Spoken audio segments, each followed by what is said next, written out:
It hasn't volunteered, it has been imposed upon to serve as moderator. So, because the last panel ran over and because we'd like to finish by a little after 1 o'clock, I think is our goal. It's 10 past 12 now. We have 4 distinguished presenters who have agreed to be very succinct in their presentations. And I will be sitting here in the front row to make sure that they live up to that pledge. And I really appreciate their flexibility and willingness to sort of hit the highlights.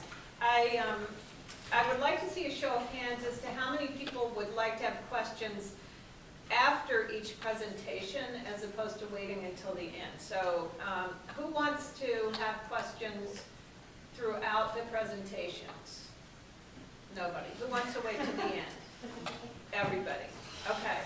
So I'm going to suggest that we're going to try to leave at least 10 minutes at the end for questions so that we can take a substantial number, and you might want to write your question down so that you don't forget it during the very long period between now and the end.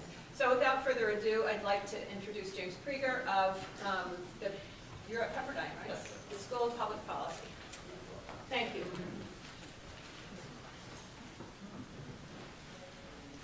So as an econometrician, I found no empirical evidence that this actually has been doing anything.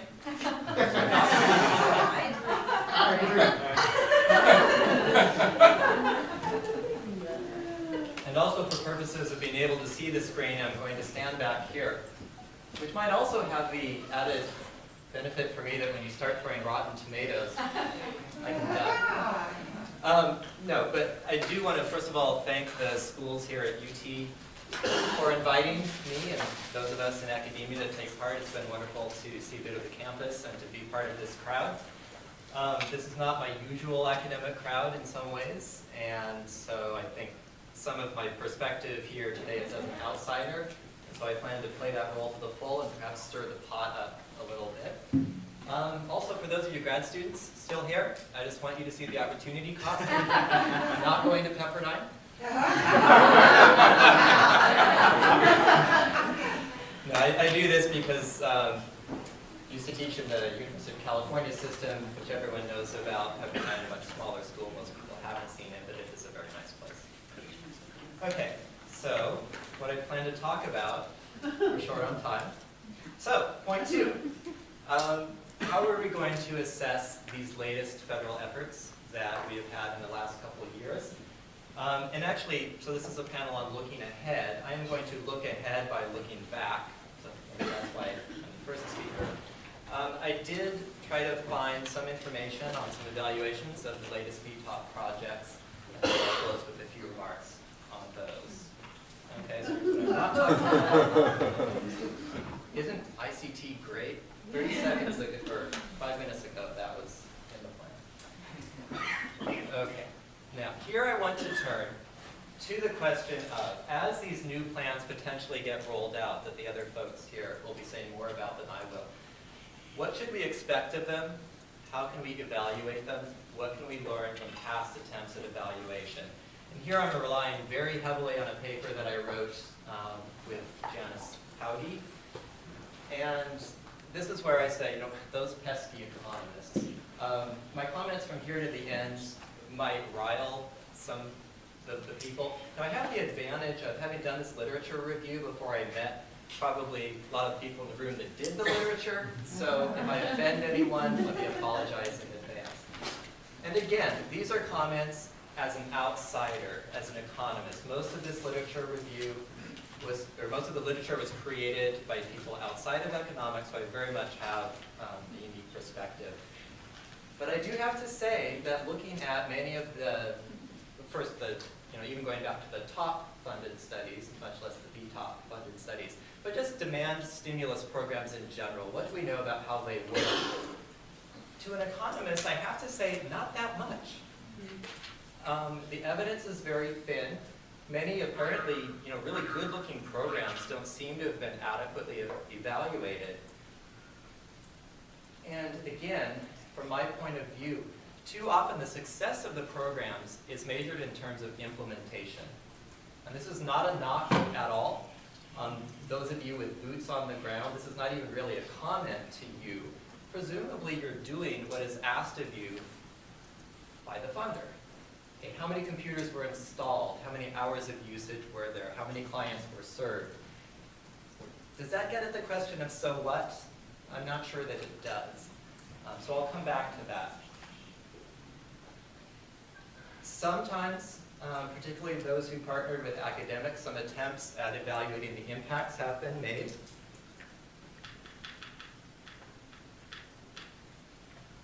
And again, here's my bias as an economist.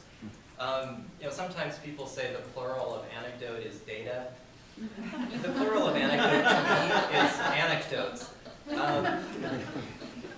This is not a knock against qualitative studies at all. I just don't want to see the literature stop there for some reasons that I'll come to in a moment. When more serious attempts at data analysis have been made, there is a lot of assumed causation along the lines of, in Kentucky, we implemented program X. Look, between the years of where we started and when we finished, broadband penetration rose by 10 percentage points. Compared to what? What's the counterfactual? What would have happened had that program not been in place? Maybe nothing, but you have to convince the skeptical reader that it's actually a causal analysis. Now, my plea here, now I don't do public and labor economics, but those folks really have the causation methodology down really well. And my plea here for us to do work in this area is to see what we can learn, to come up with a convincing story of the impacts of these sorts of programs. You can't credibly claim causal impacts when, for example, you have no control group, when you haven't done a counterfactual analysis.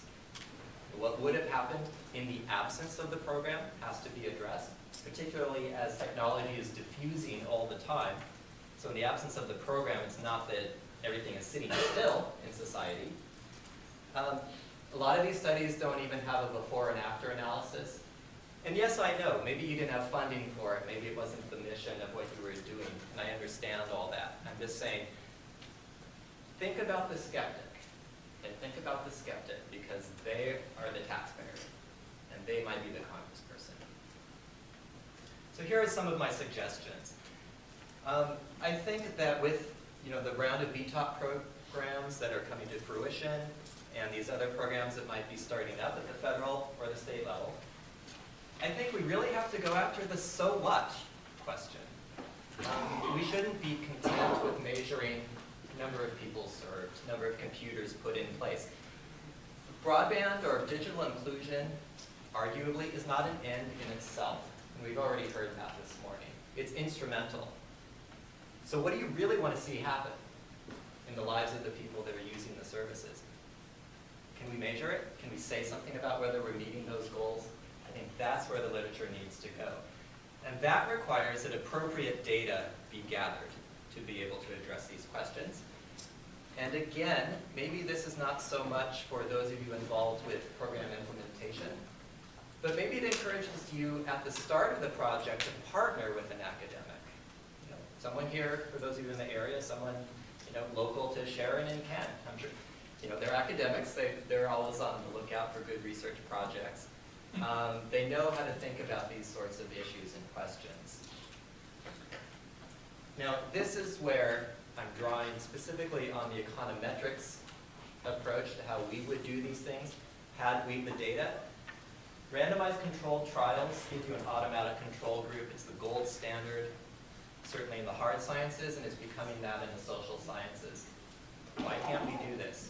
Well, the answer, of course, is money, but that just feeds back into what you're asking money for when you apply for grants. Even when you don't have an RCT, you can still sometimes tease out information from the data through methods for quasi-experiments. Now, I understand that there's probably about 5 people in the room, maybe 10, who know what these terms mean. But again, this is just to encourage you to say that you don't have to run a randomized controlled trial to be able to come up with credible evidence on the impact of the program. And I was 5 very, minute mark. what's that? You have 5 more minutes. Thank you. Thank you. And I'm more than halfway done. I was very excited. Where'd Sharon go? I was very excited to see that you guys are using matching estimators. I Exactly. suspect that influence Yes. comes from Brian. Yes. They're doing good work. Pay attention to that study. That study, and I know this literature, that is setting a new level of credibility for We work cite in this you. area. I would love to be told that this statement is wrong, and I'll admit I didn't spend 50 hours searching for it. My final point is just, let's look at what we can say about some of the VTOP funded programs. Now, there hasn't been enough time for me to find 10 studies in the literature, so I just went out to see what can I find that's at the working paper stage. I grabbed 2 projects only because they were some of the first 2 that I found. If this is your project, I apologize. I'm not picking on you for any particular reason. Other than that, there were some preliminary results out there on these projects.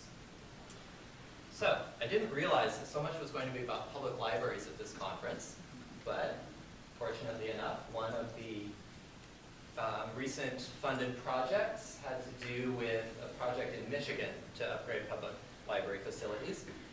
Relatively small, I mean $6 million, not a large amount of money. There was a group of about 10 authors from Michigan State University who worked on some analysis here. Now the goals of this project were many. 3 of the ones that I picked up on because they actually surveyed users before and after in this dimension, these dimensions. Goals of increasing broadband awareness, increasing internet use at home, something that we've heard about a lot of this conference, and home either wired or, internet or broadband. But here were the results from the survey.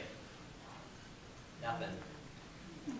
None of these goals had any measurable statistically significant impact, which is either discouraging or challenging for us to think about how to design policies. If these are really the goals, maybe we need to do something else.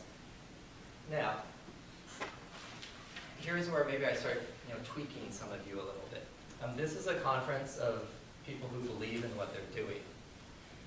But I have to say this, as an outsider, now I'm not as actually skeptical as I might appear by this statement, but when you conclude in a study, you can take a read and see this final sentence here. I have to ask myself, did they write the conclusion before they do the analysis? Is that how we write our papers? Is that how we do our analysis? Is that what we teach our students? Now, to be fair, I'm being unfair. There were some other good results in the studies that might justify this statement. But my only point is, we have to be careful not to assume the results before we show them. Second project from Illinois. This one was all about getting low-income senior citizens online. $6.8 million. This was relatively middle of the road project, maybe even on the small end. Target 2,800 low-income seniors. At the 6-month mark, at the time of the report that I had found, 1,100 seniors had actually been reached. So the cost per user is a little over $6,000. Now, here's where I'm going to play the economist and really annoy you. Cost-benefit analysis. What haven't we heard at this conference? The word cost, by my estimate, has been mentioned exactly 1 time by my fellow economist, Ken Flamm. And I could just feel the discomfort in the room when that question came up. Here's the question that I want you to wrestle with. What is broadband worth? What is digital inclusion worth? I'm guessing 3 answers right now are coming to mind. The first question is, or the first potential answer is, it's priceless. Can't put a price on something that should be a civil liberty. 1 minute.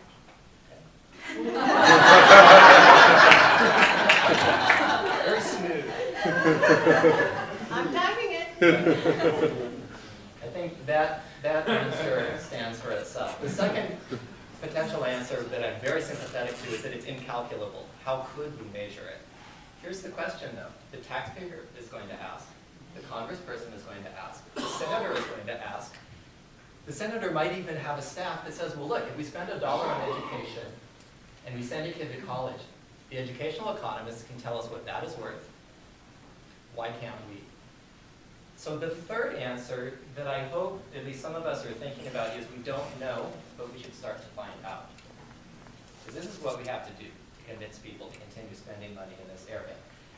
And that's why I would say we need evidence on the impacts, not just the implementation. That's when we can start to argue the true worth of what we're trying to do. Thank you.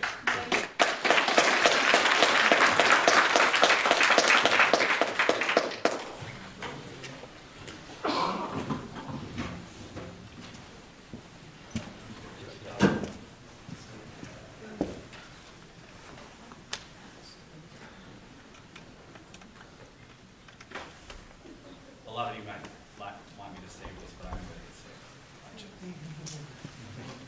it. The good news is I don't have a PowerPoint, and these are my comments. My name is John Horrigan. I work at a think tank called the Joint Center for Political and Economic Studies in Washington. But I also worked at the National Broadband Plan in 2009 and 2010. And I'm not going to have a study or a critique to deliver like Jim, but I wanted to offer some reflections on sort of what's happened after 4 years of a broadband plan, BTOP, et cetera, and talk a little bit about my reflections on the lessons learned from it all, which will dovetail with some of what Jim has to say, and it'll also be a little bit of war stories on my part as well. But in thinking about my comments and thinking about some of the things we've heard over the past day or so here about the tension between doing BTOP, it's funded by stimulus, and me touched on this. What happened in 2008, 2009 is that we did a stimulus program, some of it oriented towards broadband, and then a lot of public policy broke out, almost as an ancillary benefit or ancillary activity to the objective of creating jobs. And I'll tell a story about in late 2008 during the transition period, I and a bunch of other public policy think tank types in Washington were invited to brief the Obama transition team on some of the issues pertaining to the broadband stimulus that was then under consideration. And a lot of conversations about how do we use broadband to create jobs. And a lot of us were talking about things not quite on point to jobs. And at one point in the room, Larry Strickland, Laura's boss, kind of broke in and said, let me put it to you this way. On a different floor in this building are the transportation guys. They have studies that show that if I invest this amount in roads, we get these many jobs out of it. Do you guys have anything like that? Because I need help. And the answer was, no, nobody really had those studies at hand. They didn't exist. I was the pesky public policy analyst who asked about objectives, meaning if we were talking, as we were at that moment, about how to improve broadband in a very open-ended way, I made the observation that 90-some% of the country is covered with wireline broadband internet, yet at the time about 60% had broadband at home. If your objective is to get more people online, merely investing in infrastructure will not get you there. You have to do some other things in order to close that gap, if that's your objective. And doing that may not necessarily be tethered to creating tons and tons of jobs, but there could be a program to be built that would help in that respect, that might move the bar forward on broadband, with job creation not necessarily being the goal, but getting more people online being the goal. And people nodded, and then later on they created the Public Computing Center program and the Sustainable Broadband Adoption program, not necessarily because I made that observation. But we're playing a little fast and exclusive causality, if I may. No.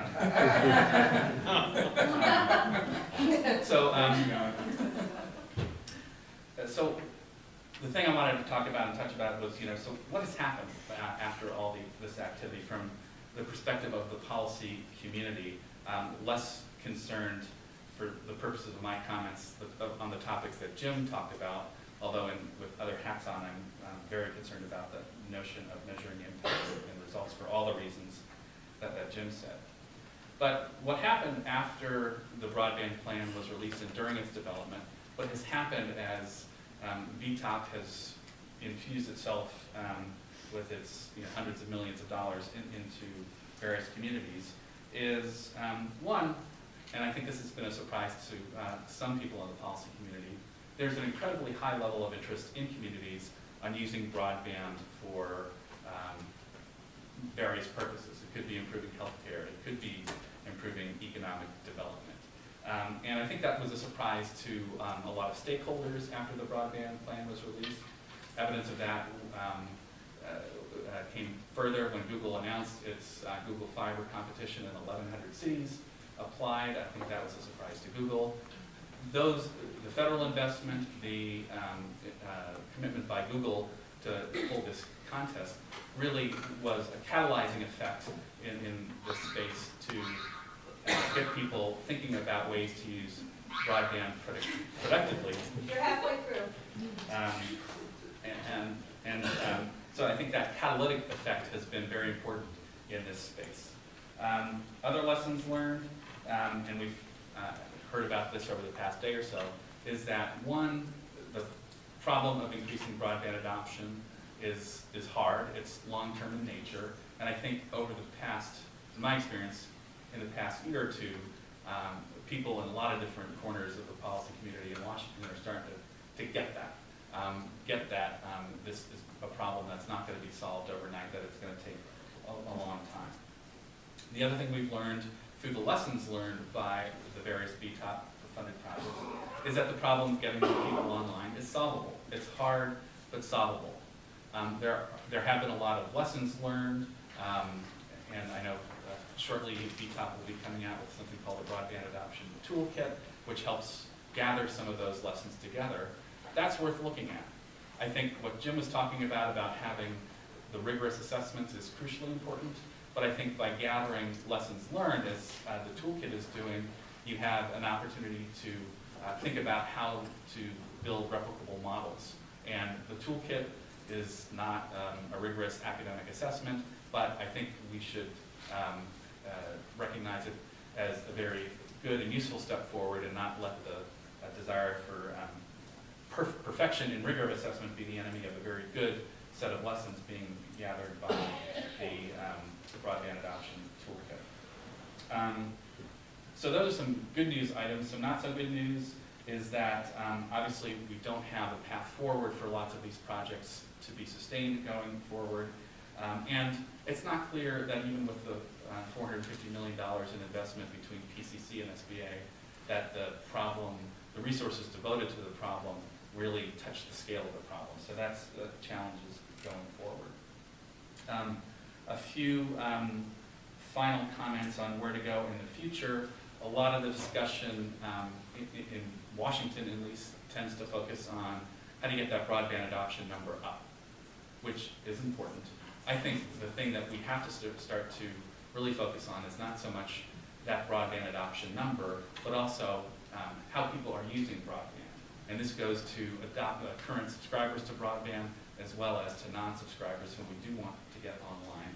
I think with the Internet of Things upon us, with the host of innovations enabled by mobile technology for apps to help track healthcare, apps to help manage energy consumption at home, the usability challenges are going to be important in this space, and I think so the next iteration of this policy space is not to worry simply about who's online and who's not online, but who's ready to use all these new innovations and who's not ready to use those innovations and how to reduce those frictions.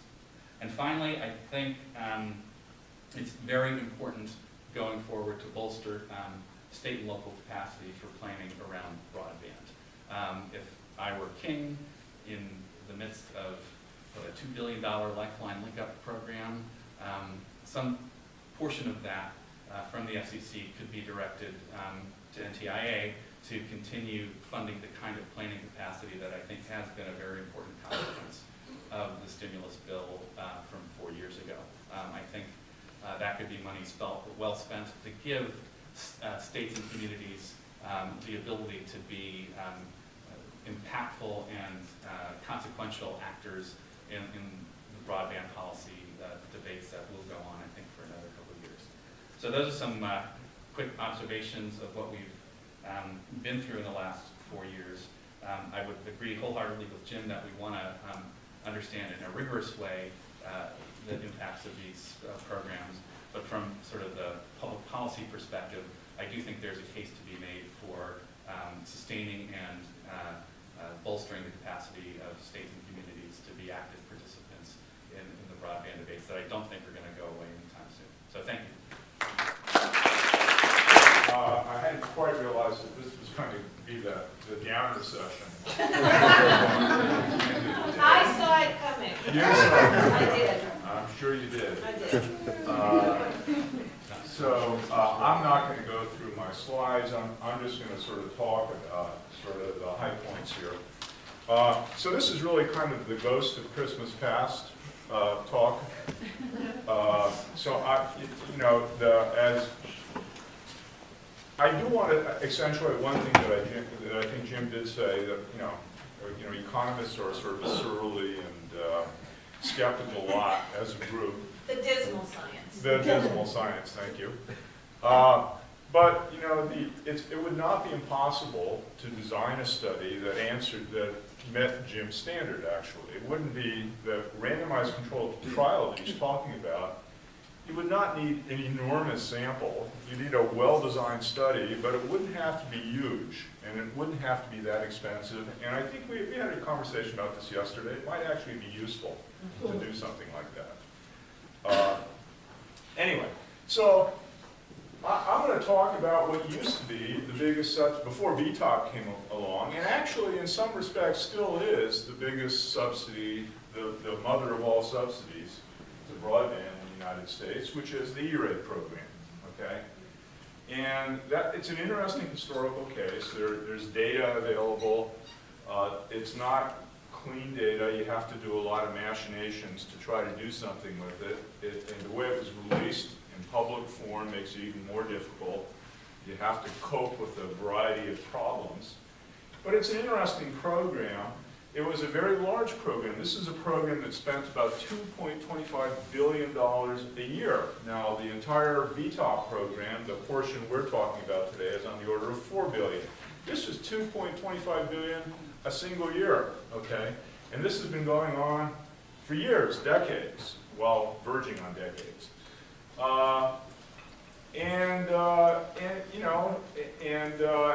Another part of this problem, I'm going to talk about the E-rate program, which goes to schools and libraries. I'm not going to go through it. You guys know all about it already. There's also a very small rural healthcare program, which is also kind of interesting. You might think that these programs, which have narrow objectives, these programs are about getting computers in schools and libraries, and there have been studies that looked at this issue, and the studies have concluded, I think persuasive studies, studies that at least begin to approach Jim's high standards, begin to answer the question that yes, the E-rate program did stimulate investment in computers in schools and libraries. There's no question about it. The studies don't answer the question of whether it was a particularly efficient or well-administered program. There have been other things that look at that, which leave some skepticism on the table.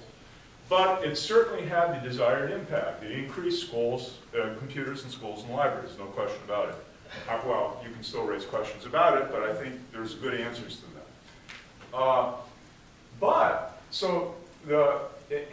But people have gone beyond that. And by the way, there is a question here that doesn't get answered by these studies conclusively, and which we still don't have a good answer to, and in which there's a big conflicting literature. And that question is, do computers in schools actually help student performance?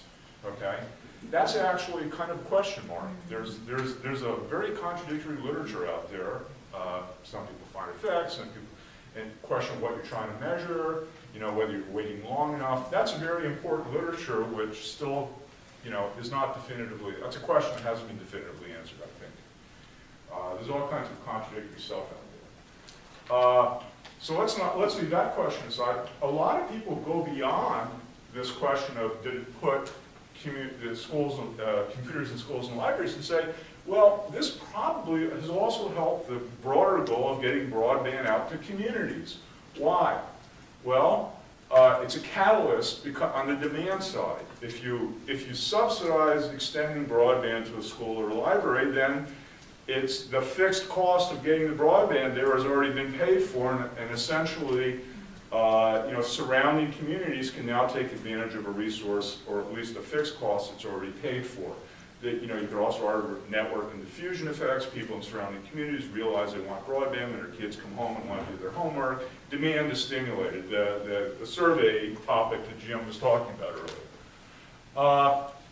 This is an argument that is being made for the E-rate program that extends beyond the original scope of the E-rate program, essentially. That, you know, this is going to be good generally for expanding broadband. And, you know, I'm not making this up. People make the argument. You've all heard it, okay? And including, you know, Alan's organization. I mean, it's a credible argument. And you can't dismiss it. I know I only have 5 minutes. You can't dismiss it out of hand, okay? Because, you know, there is an argument you can make. It's a logical argument. You can't say, no, that's not right, you know? So this is an example of something that you would expect. You know, you say data is the plural of anecdotes. Well, let's find some anecdotes. And smart people make this argument. This is Blair Levin, sort of the brain trust behind the National Broadband Plan. And he makes the argument, right? The idea is you connect these anchor institutions in the surrounding communities. You're going to benefit from the connectivity that the anchor institution pays for. So, and you know, he specifically points to the E-rate and rural health program. And here is the anecdote I found. I was searching the literature. I was looking for anecdotes. And I found an anecdote, okay? This is about the most detail, but the anecdote is Edinburgh, Mississippi, okay, which has broadband service because the E-rate program paid to bring them into a local school system, single school. We have Edinburgh, Texas, so I suppose we could think about a control for Edinburgh, Mississippi.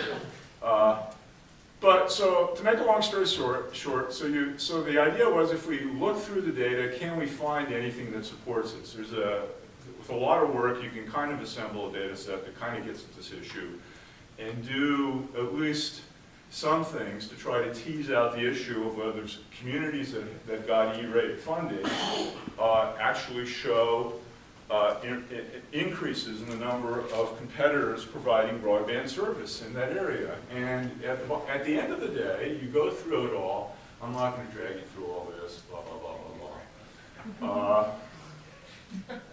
At the end of the day, E-rate had little apparent effect on broadband competition except in the most rural areas. And that actually makes a lot of sense, because if you think about it, in the typical urban area, the school is going to be a marginal player in terms of the aggregate demand. This makes sense. However, in contrast to the E-rate program, there's this very tiny rural health program, rural health center program, that actually goes out and targets, healthcare centers in rural areas. And interestingly, this appears to have had much more important effects in stimulating. You do sort of a quasi before and after experiment. There seems to have been a substantial increase, actually, due in areas where this funding went. And so the message I take away from this is don't overreach. Don't try to make broad, you're an advocate. It's important to advocate for policies you believe are right. But at some point, as there are going to be skeptical economists out there, as Jim has very vigorously and I think quite eloquently made the case, who are going to be saying, hey, show me the money, okay? Show me the money at the end of the day. And so this is an example where I think you can make the case that in the most rural areas, this really has made a difference. So if you're trying to justify the program on the program making a difference, then the message I take away from this is that you really need to identify those really rural areas, and that's where you ought to send the money, not just sort of paint it, paint the globe with it and expect the effect in the area that has the benefit to sort of justify the broader program. The program has to stand or fall on its own merits. And in this case, the merit was getting schools computers. And sort of, let's continue doing this because it's going to provide broadband to areas, it's going to increase the amount of competition in cities, just doesn't make sense. So I think our next speaker is going to talk a little bit about what the FCC is considering in restructuring in the E-rate program, and I hope to hear they're thinking about new approaches. And with that.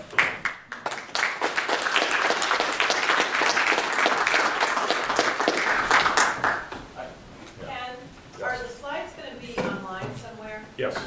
The slides will be online. They're going to be at the website listed in your agenda. Great, thanks. Yeah, I think so. Yeah, If you haven't sent me your slides, please send me your slides, by the way. Sharon, is it enough that I put it on the computer here, or do you need me to mail it? We're going to take it off. Computer You take it off there, in there? I'll We're going to it take off. it off. And you'll include the students. Yes. If I can get the students. There's about 15 that you didn't see. I'm going to speak pointlessly today. For a change. So, look, we're friends here. Please switch off all devices. I'm a friend, these guys are friends, and sometimes friends say hard things. And I don't want you to walk away with the impression that, oh yeah, these are the economists, let them say their stuff, I don't really have to pay attention to them. And then, we've sort of all leveled the same concerns, but I think we're saying those from the point of view of friends, not adversaries.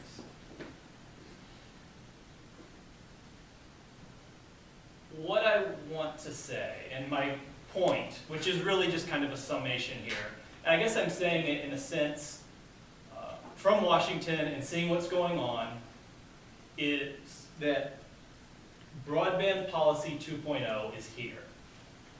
And I'll describe for you what Broadband Policy 1.0 was. But what you need to know is that we're moving to 2.0. In fact, I'll argue that we're there. So Broadband Policy 1.0 is a lot of what we've talked about this weekend. It's a lot of putting stuff out there, collecting a lot of really helpful survey data that defines the problem. So we know a lot about non-adopters. We know a lot about how they think. We have this Connected Nation survey as well as a number of other pieces of information that tell us things like, hey, if you give away free broadband, you can probably only get 40% of the people if that's all you did. Like, best case, so you're still leaving out 60% of non-adopters. So all the things that we've been talking about this weekend are understanding how nuanced this whole issue is. And so we've collected this information and we've put out a bunch of programs there, many of which you guys are involved in, and we still then, like Jim said very clearly, we just don't have a lot of evidence of the effectiveness here. So what's Broadband Policy 2.0? Broadband Policy 2.0 is about evaluation. It's about effectiveness. It's about cost-benefit analysis. It's about bang for your buck. And you need to know that, okay? We talk about the gold standard in medicine, the FDA. They want to know if a drug's effectiveness. How they do that? Do it with a randomized controlled trial. If you go into, so in a sense, what we're talking about here, we're talking about a type of development, right? You go over to the developing world, and they're using randomized controlled trials to figure out, they're talking about mosquito nets and things like that, deworming pills. But we're really talking about a type of development here. Don't think this is something that can just be done with drug trials. It can be done with social, in the social sciences. It's here, so I'm going to give you a specific example of what the FCC is doing. That's why I'm going to claim that it's here. But I have letters from the Executive Office of the President. So one really good one from 2009, Peter Orszag signed. One from mid-2012, Jeff Zietz signed. And they both are saying, look, this is what you have to be doing. Okay? They're not mandating it, but they're saying this is what you should be doing. So I just want you to know that it's not just these economists saying it, it's what's happening, it's where things are going. Congress last decade, with an amazing amount of clarity, required that Head Start be evaluated with randomized controlled trials. And we just got like the third report out in October with what I think all of us as economists would look at and say is an extremely good study. We can learn a lot from it because methodologically it's done. So this is happening everywhere, and it needs to be happening in this realm. A guy named Gary Loveman. Does anybody know who Gary Loveman is? I actually heard about that guy. Do you know what I'm going to say? No. Okay. So Gary Loveman is now the president, CEO of Caesars Casinos, and he has a quote which I really kind of latched onto, and he says, look, there's 3 ways you can be fired from Caesars.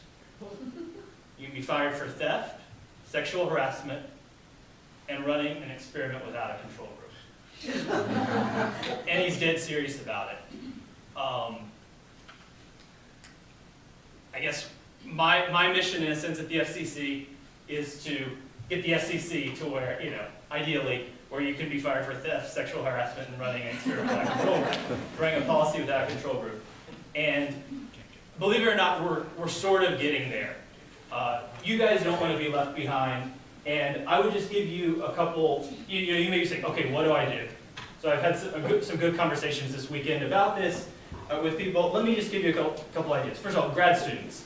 Look, all these projects that you're seeing here, go out and talk to people and say, hey, what question, you're thinking about changing your program. You're thinking about, we've heard about this constant iterative learning process that was described a lot yesterday with programs and how they figure out how to change. So organizations are constantly facing forks in the road, but they say, is it best to do this or this? And you just don't know.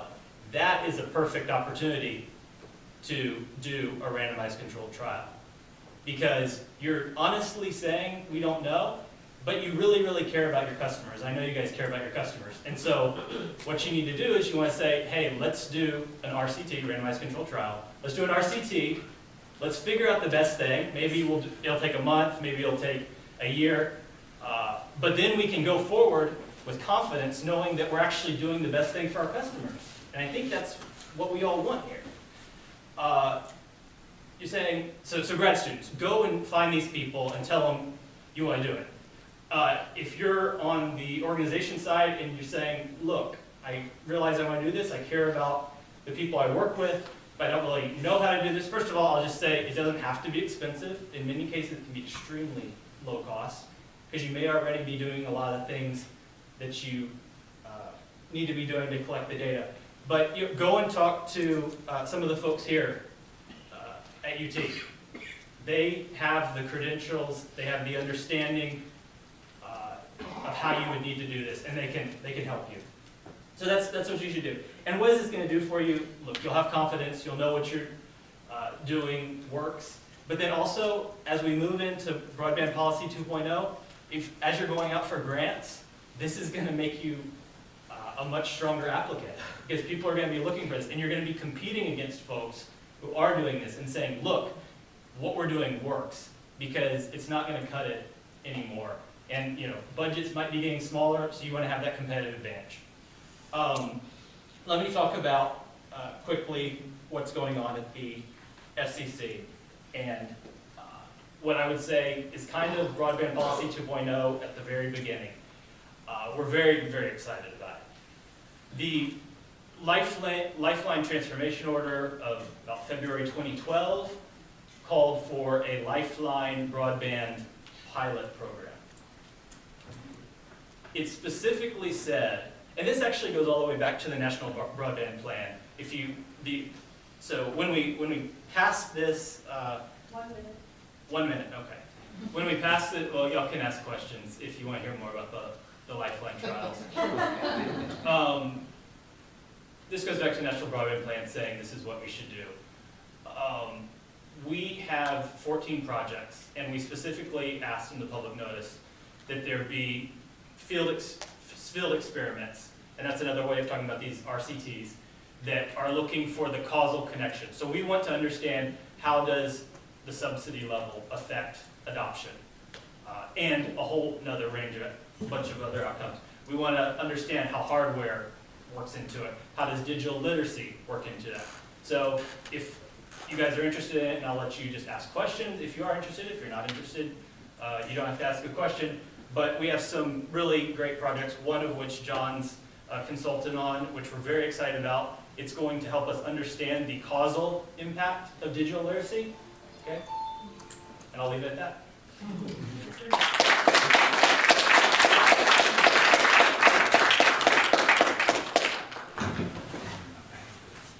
So was that too brutal? No? Okay, so we have questions. I'm going to take the moderator's privilege for just a minute here because I'm in a public policy school, and everybody in public policy school appears to think that when you work in a policy-making job for the government, you sit around discussing the pros and cons, and then you come up with the most recent solution or the policy that has the most proof and evidence to support it. Not. So what really happens is, like, it's 2009, the country's in the grip of the worst recession since the Great Depression. All these people have come on board. You're going to spend $4 billion, and there's this little side program over here about public computer centers and broadband access. And I'm like, well, we're going to have to fund some staff to support the computer centers. And they're like, why? And I'm like, because people are going to need help when they come into the computer centers. And they're like, well, okay. And then I'm like, can we have some evaluation? No, we can't have evaluation. So, and this is the reality of making public policy. So, and I'm only exaggerating a little bit because that was really the crucible. I mean, I don't know if you all remember what it was like in 2008 in our country, but it was a time of great fear and uncertainty. So, so anyway, I just want to say that I tried. I really wanted it to be there. But there was not a lot of room in the discussion for that kind of thing. Fortunately, we did set aside about $5 million eventually and did a competitive procurement for a social and economic impact study of the effects of the BTOP program, which was won in a competitive process by a company called ASR Analytics, which is filled with economists and people who understand regression analysis and the in-plan model and all that stuff you're probably familiar with from your educations. So we are going to have some data that's been collected through a fairly rigorous process, given that we couldn't design the data collection process at the beginning to support the whole thing. So the evaluators, I feel like they're trying to negotiate across the continent with only maybe one compass to guide them. So that's all I'll say about that. I have to admit that I'm a huge proponent of evaluation. I got it into the top program. I was very happy about that. But you can't win them all when you're there in the public policy. And can I make a quick observation on the discussion you're talking about? And this discussion focused a lot on doing the rigorous evaluation. there's a step up of getting the data to do it. And you almost have to, we should be advocates not only of rigorous evaluation, but of collecting data in this space. And we hear every day, it seems, about big data. Everybody has big data. Well, no, we don't. Not in this area. And the problem is not just lacking the data, but with the expectation of big data being able to answer all sorts of questions, if you don't have the data, people wonder, well, you guys have to be just clueless about everything. So there's the data end of it in addition to the method part of it as well that we should be aware of, I think. So thank you very much for indulging me. And now questions, and please identify yourself and say sort of where you're from. Yes. My name is Kathleen Tyner. I'm in the RTF department, and this is really fascinating. Those of us who write grants, who've done evaluation, we're always negotiating the purposeful ambiguity of Washington when we do this, so let's put that aside. And I think we would all agree that we want rigorous evaluation, even though I might disagree that medical science is the same as social science and human beings, so my question here is, the concern I have about this very narrow focus on rigorous evaluation.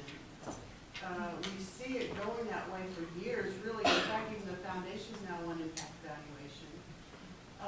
But my concern is, where are we going to do innovation and experimentation, or are we just going to replicate what works, whatever that means, over and over and over again, just so we don't have people gnawing at the question of the taxpayers' dollars well spent? When are we going to do the innovation and experimentation that might fail, that might not work? I'm glad you brought up lessons learned, because how are we going to get to lessons learned if we got this really narrow box to put the evaluation in? That's one question. The other question is, why doesn't it, okay, the feds want this, then give us the methodology and we'll do it, right? But they won't. They refuse at the federal level to give you the template.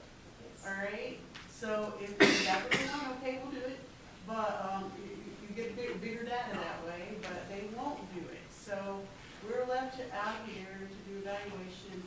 How can we experiment to see not only what works all the time, but maybe a little bit in this dynamic environment what might work and might fail? Responses? So I'll just say, look, this is all about finding out that your program doesn't work. So I know everybody wants to do their project and then write about how it worked, and we need to. I mean, it's called publication bias in economics. That the papers that find an effect, statistically significant effect, are the ones that get published, and you throw into your file cabinet all the ones that didn't. And a big part of this, and I think the government, when they're asking for this to be done, can do is say, look, failure is okay. Use the right methodology, and we learn just as much by knowing what doesn't work as we do, because what we don't want to do is we don't want to repeat the same mistakes. We don't want to fund something that doesn't work over and over and over. And so if I understand what you're trying to say is, you want this freedom, and you need this freedom to experiment with stuff. And I absolutely agree, is that there needs to be that freedom to be able to come in and say, hey, I got this crazy idea, let's see if it works, and test it. But I do want it tested, ultimately. So we need to have that freedom. It needs to be okay to say, hey, it didn't work, we tried. Anybody else want to? Ken? So for a brief period of my life, I worked in the Department of Defense in the acquisition side of the house and the technology side. And, so what does DoD do when it wants to develop a new system that's at the bleeding edge, it's something new, it's never been done before? And in a way, if you think about it, what we're talking about here is this is a set of technologies that is in the social arena that has come on the scene in the last 10, 20 years. And, we're grappling with the fact that we don't quite understand how people are being transformed by it, right? I mean, that's, using it, who's not using it, what they're using it for. This is all the great unknown. It's an experience we're living through, and in a way, the way I read the goal of policy, actually you're telling a slightly different story. You're saying, we had to get money out the door, we wanted to do something useful with it, this is the best we could do, which I'm completely sympathetic to, by the way. And no one's going to, and you shouldn't take it as any, the sort of somewhat skeptical or critical comments like, gee, it would be nice to know how much, what the precise effectiveness was. Well, no, I don't, because the realities are, this stuff doesn't get decided. I understand, Yeah. but let me just sort of continue the thought here. I was sidetracked myself, I realized. But, so, no, it's not a criticism of you, is my know. point. Okay. But so when DoD wants to do this, how do they do it? Well, they come up with the specs for something they want. They don't know how they're going to get there exactly, but they, in at least a vague way, they can come up with some sort of objectives. Okay, goals.